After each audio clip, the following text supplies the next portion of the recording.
Yeah, so this, what you just mentioned last time, it was about lesion quality and technical aspects, how to do a good AF ablation, and we introduced and we presented our approach by pacing the lesion and validating the lesion through pacing. This is actually something that we always do, and this way we also do not have to use adenosine, because when we pace a lesion, we are pretty sure that this is a good lesion. If you don't do this, adenosine might be an appropriate option, but our approach is as it was presented before. This year, you have asked me to talk a little bit more into a field of development and technology which is related to pathophysiological understanding of the arrhythmia. And this is something that we observe overall in the field, and this is also related to the last case that Bartek did, because what he did was ablating according to substrate information obtained from the MRI. And already during our discussion, we had the topic, what is substrate, how can we assess this, and how can we actually ablate this? And in the very same direction is the topic that was given to me, does high resolution and density mapping improves atrial fibrillation ablation? The fact that we are nowadays not talking about fixed lesion sets to treat patients with atrial fibrillation, but rather individualized therapeutic concepts, understanding and targeting the individual disease, is in part reflected by the evolution of our understanding of the arrhythmia substrate in patients with atrial fibrillation, and this has dramatically evolved over the last years.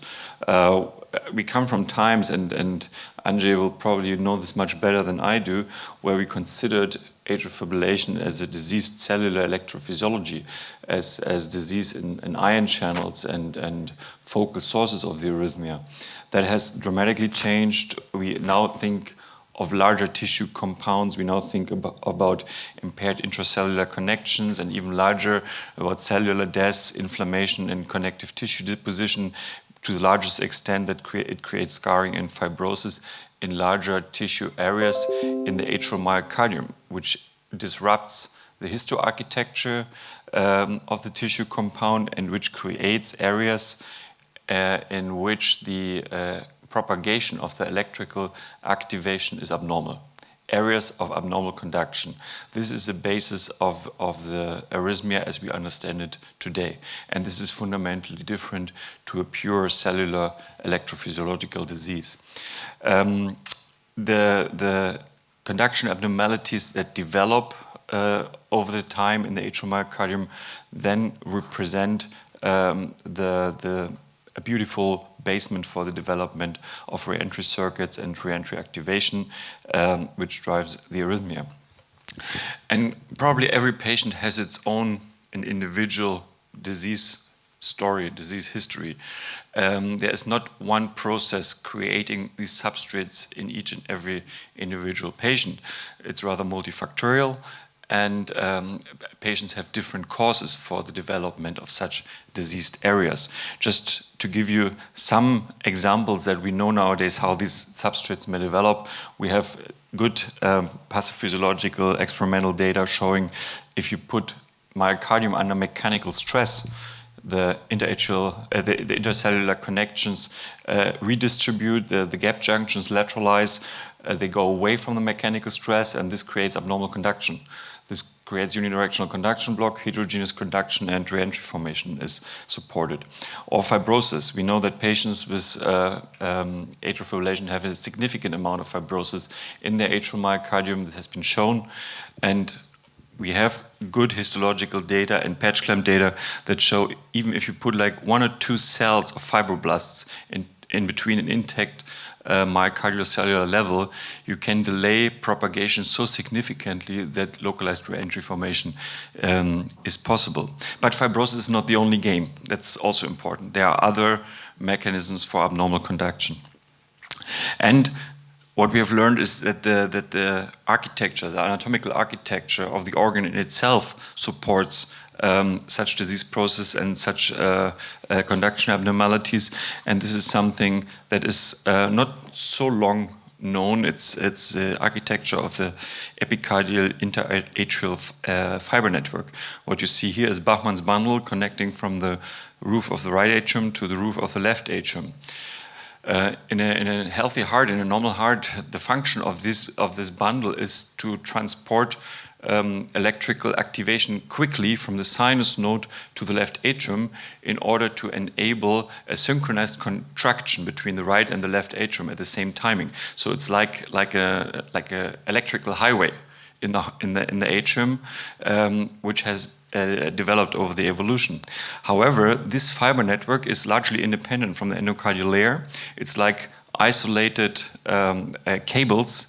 These cables are isolated against each other, and they can have very unique conduction abnormalities, slow conduction, supernormal conduction, and this is also a very beautiful environment for reentry formation in these patients. And personally, I believe that a lot of arrhythmia substrates that we do not understand on endocardial mapping actually have their source in the epicardial layer of around the atrium.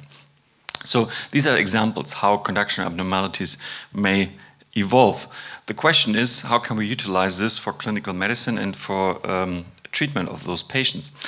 And there, I think the goal must be to identify, localize, and describe the disease process individually for each and every patient. And therefore, I very much appreciate what Bartek has done in his case before, because the MRI imaging is an attempt to understand the disease process for this individual patient. It may not be perfect, it may not be the end of the development, but at least it's the road there. And I think that is really the need for the future. And once we have been able to identify the local disease process for an individual patient, we can then guide our therapy there. So the requirements are techniques and technologies for substrate description, and we have to think, what do we have today? How can we do this today? Imaging is an evolving field, but imaging is not readily available. It's very new. What we have is electrophysiological assessment, electrophysiological measurements, mapping. And there we have to be critical and look what can we map and how do we do this. Again, I have outlined these three principal modalities on how substrate may develop. This is the scenario that I described where mechanical stress leads to lateralization of the gap junctions and conduction abnormalities. This is a scenario that we are unable to map today in the EP lab. We have no mapping technique. It cannot be identified by voltage mapping. It cannot be identified by activation mapping. Maybe in the future with new and multipolar catheter designs where we are able to actually assess conduction velocity and conduction direction, this could be a methodology to identify such arrhythmia substrates. Until today, we are unable to do this. If we have a scenario where we have fibrosis, either replacement fibrosis after cellular death or even interstitial deposition fibrosis, the story is different. There we have electrophysiological methodologies to identify this, and it's voltage mapping. With voltage mapping, we have a mapping technique where we can identify areas that are affected by such a disease process. It's not perfect, and I'm coming to the limitations, maybe enriched by other mapping capabilities, maybe enriched by imaging, but at least it's a method that we have in our hands. When we talk about epicardial substrates, of course, we need to talk about alternative access routes. So the fundamental methodology that is available in the EP lab for substrate description is voltage map. And when we think back, that's not new. That has been around for the last 20 years. First in ventricular tachycardia, lately also in AF patients, but the fundamental principle on voltage mapping has not changed over the time. We were the first ones to introduce this in patients with AF ablation. That was the publication in 2014. And it has changed our understanding of the disease, and it has changed our treatment principles. And these are just three examples. On the left-hand side, you see patient with a normal voltage map. In the middle, you see patients with extensive fibrosis and scarring and low voltage on the right-hand side as well. And by implementing that disease information, that's patient-specific disease information into the ablation concept, we come to a point where we really develop an individualized treatment concept. And these treatment concepts can be put together in 5 general principles. One principle is if there is no low voltage, we don't ablate, because we do not want to destroy healthy tissue. And that's a point that can be critically discussed with the case we've just seen before. But following this concept, we wouldn't ablate there. The other principle is if there is low voltage, then we treat it, and we treat it with regional ablation of small low voltage areas with loss of pace capture, just as we've seen this from Bartek. And if there are larger areas of low voltage, such as the posterior wall here in the middle, then we really exclude these entire regions here from the conduction of the remaining healthy left atrium. If there are linear lesions that are done, these linear lesions should be complete. They should be connected to anatomical obstacles such as pulmonary veins, mitral annulus.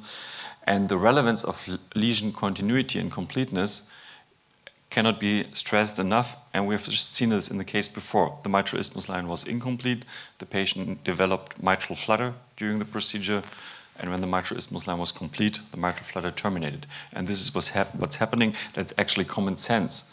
However, there are still a lot of electrophysiologists out there who do linear lesions and they don't care whether the line is blocked or not, and I personally think that should be forbidden. This treatment concept is not entirely new. It's published in 2014. Ever since that, we treat our patients like that. We also treated the patient here last year according to this concept. And it has created a robust scenario of clinical efficacy.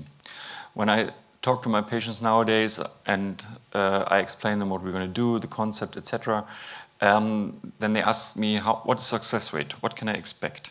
And we have success rates that we measure with loop recorders in all of our patients, and we are very confident to tell them the chance that you will be free from the arrhythmia with this concept after a single procedure of antiarrhythmic drugs is around 70%. And this is actually regardless whether this patient is paroxysmal or persistent atrial fibrillation. This is to a big extent better than what we had in the past. There are single-center studies, prospective, randomized, that show the superiority. There are no multi-center data available. However, we are currently conducting a multi-center study evaluating this concept, and we even have centers in Poland who contribute patients to this, and we will probably need 2 or 3 years more to come to final results, but we are very optimistic that we can make the claim for a superior treatment strategy. With all these efforts and these advances in mind, we also have to talk about limitations of the concept. And clearly, when you talk about voltage mapping, there are limitations that are completely visible to every electrophysiologist. One question is the cutoff. What is a voltage cutoff to distinguish diseased from healthy myocardium? Well, in all the clinical work that we've done, we work with voltage cutoffs of 0.5 millivolt for the atrium. But I can tell you how we came to this cutoff. This was completely out of the stomach. We took data from the ventricles, where in the past voltage maps were correlated to histologies and where voltage cutoffs of about 1.5 millivolt were described as a threshold between completely healthy ventricular myocardium and diseased ventricular myocardium. And then we said, okay, the ventricle is about 4 times thicker than the atrium, so let's take 0.5 millivolt for the atrium. This is a basis for it, gentlemen. This is how we work today. And we have to be humble enough to say that this might be not the final truth. And the question really is 0.5 millivolt an accurate cutoff? And is there a single cutoff for the entire atrium? Or should there be different cutoffs for the posterior wall and the roof, because the thickness of the myocardium is very different? These are unanswered questions. These are limitations of the concept, and we need more histological data actually on that. Histological data in comparison to mapping data. Another limitation is, of course, the electrode spacing. We know this from ventricular substrate maps. If you change the spacing of your mapping electrode, you change the appearance of your voltage map. On the upper image, the map is done with a point-by-point mapping with a 4 millimeter tip ablation catheter, and in the lower panel, the map is done with a high resolution catheter with a pentarray, I think, with a much smaller spacing.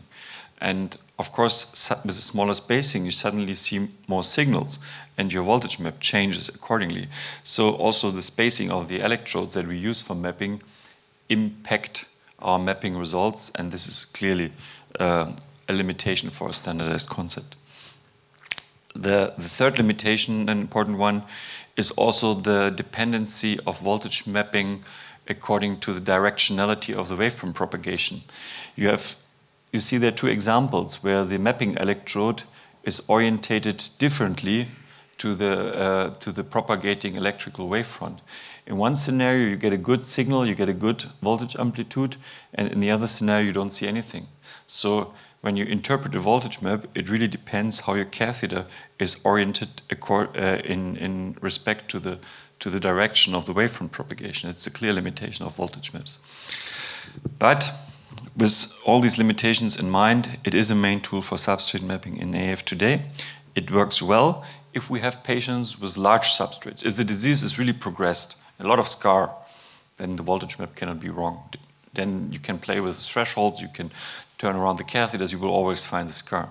It becomes more difficult and problematic to interpret if you have smaller disease areas with maybe not an entirely endocardial, but maybe intramyocardial or even epicardial location. Then the map becomes unclearer. Then the definition of the cutoffs I have already mentioned, spacing and orientation, and the lack of deep tissue resolution. When we do a voltage map from the endocardium, from the left atrium, we do not necessarily see slow conduction fibrosis in Bachmann's bundle. It's just too far away. It's a clear limitation. And the whole thing, of course, is dependent on the operator. When you have an operator like Bartek, who reaches everywhere in the left atrium, he will do a good voltage map. If you have an inexperienced operator who misses half of the left atrium, you will not be able to understand the whole disease process in a given patient. It's also a clear limitation. And therefore, I think the way we do it today, voltage mapping is not the end of the story. We need to develop further. There are different ways of development. Substrate imaging with MRI is clearly fascinating and interesting potential further development.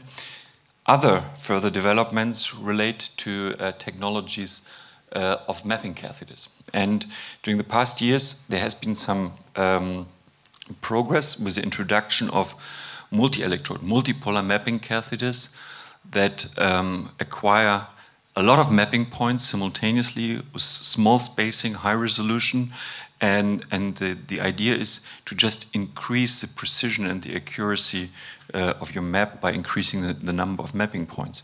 These are the 3 multipolar mapping catheters from the different 3D system manufacturers that are currently available. And our largest experience, and also that's what I'm going to do in the live case afterwards, is the experience with the HD grid catheter. It's this catheter that you see here. In my opinion, this is a very unique catheter. It's a catheter that has 16 electrodes, as you see here. Here are 4 electrodes on 4 splines. Spacing is 3 millimeters between these electrodes. The electrodes have a very fixed distance due to the design of the catheter. So based on these fixed distances, you can use the distance to calculate conduction velocities between these electrodes, which is an interesting option. The catheter has a magnetic sensor to be accurately tracked in the magnetic system. And I'm going to show you some examples later on. What is really impressive is that the electrograms are excellent in electron quality. I mean, Abbott always had a problem a little bit with electron quality, not with this catheter. These are some of the most beautiful electrograms that we've seen. The catheter is very atraumatic. It doesn't create a lot of extrasystoles, neither in the atrium nor in the ventricle, and the mechanical maneuverability of this design is superb, because you can basically map the entire chamber by stamping it, and I will show you with some examples. There was a first case I did with this catheter. It was in Austria. This was a 35-year-old patient. he had a mechanical mitral valve replacement. And during the surgery, the surgeon did an intraoperative AF ablation. The surgeon ligated the left atrial appendage, but the patient did have symptomatic recurrences of atrial fibrillation. And here you see the geometry of the left atrium of this patient, and you see how we basically mapped this left atrium. The speed is a little bit accelerated, but it's not much. It's almost the speed that you can map. You see how you stamp with the catheter the wall, how you acquire these points through automatic point acquisition. This is a massive amount of mapping points, and you are completely unable to check all these points manually. However, the point handling is very elegant. If you have a feeling that some of these points are misleading because they have poor contact, you just select one point and you can get rid of all the acquired points from this bead from the entire catheter with one mouse click. So you do not need to access every point individually. So you can handle the points in clouds. So this was a map, and it was really fast. And also the septum and the paraseptum is better accessible with this catheter compared to a spiral or lasso catheter, which always makes problems at the septum in the left atrium. The electrophysiological analysis after this map, so it was a map with around 10,000 points. The POM is summarized down here. The pulmonary veins were isolated by the surgeon. However, they were distally isolated, as you see here. This was not an antral isolation as we do it nowadays, but the surgeon had just put the clamp distally on the pulmonary veins. What was interesting to us and what we did not really understood was the fact that we didn't find a scar for the LAA resection. The surgeon had cut off the left atrial appendage, and the left atrial appendage was truly gone. You could see this on the CT scan. However, when we mapped the region of the left atrial appendage with really a high resolution, there were always big signals. There was not a scar visible. And this really surprised us, but that was just the finding.